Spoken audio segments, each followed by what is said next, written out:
মালদার গাজলে হরিদাস প্রাথমিক বিদ্যালয় পরিদর্শন করলেন ডিপিএসসির চেয়ারম্যান বাসন্তী বর্মন। এদিন তিনি মর্নিং ক্লাসগুলি ঘুরে দেখেন, স্কুলের পরিকাঠামো খতিয়ে দেখেন, ঠিকঠাকভাবে শিক্ষক শিক্ষিকারা স্কুলে নিয়মিত আসছেন কিনা, সকল খুদে পড়ুয়ারা ঠিকঠাক স্কুলে আসছে কিনা, পড়াশোনা হচ্ছে কিনা, মিড ডে মিল ঠিকঠাকভাবে রান্না করা হচ্ছে কিনা। শুধু তাই নয়, জেলা প্রাথমিক বিদ্যালয়ের চেয়ারম্যান প্রতিটা ক্লাসরুমে ঢুকে ঢুকে পড়ুয়াদেরকে জিজ্ঞাসা করেন বিভিন্ন বিষয়ে।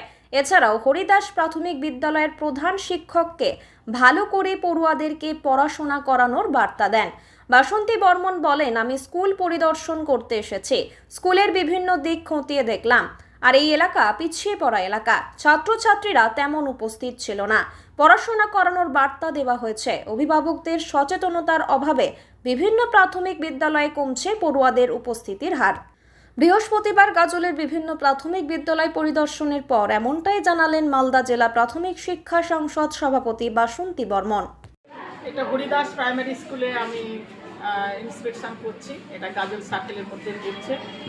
বিভিন্ন স্কুলে যাই। এখানে গাজল ব্লকের মধ্যে 3টে সার্কেল আছে, একটা পান্ডুয়া সার্কেল, আর গাজল সার্কেল এবং গাজল নর্থ সার্কেলে। এই 3টে সার্কেলেরই বিভিন্ন স্কুল। তাছাড়াও আমি অন্যান্য বামনগোলাতেও যেমন আমি ওখানেও স্কুল ইন্সপেকশন করি।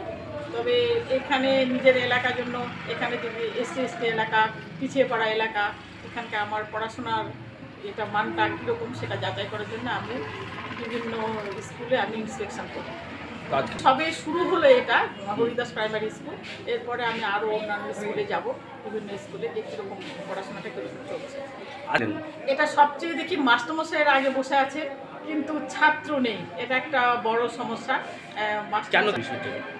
জানি না, গার্জেনের সচেতনতার অভাব। এটা আমার যেটা মনে হয়েছে যে সকালবেলা স্কুল হচ্ছে যে সেখানে বাচ্চাদের ঠিক মতো সময় মতো পাঠাবো।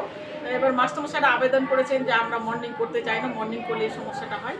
তো হেডমাস্টারমশাইকে আমি বললাম আপনি একটা অ্যাপ্লিকেশন দেবেন, এটা তো খুব ভালো জিনিস, আপনারা দুপুরে স্কুল করবেন, তাহলে ছাত্র সংখ্যা একটু বাড়বে বলে মনে হয়।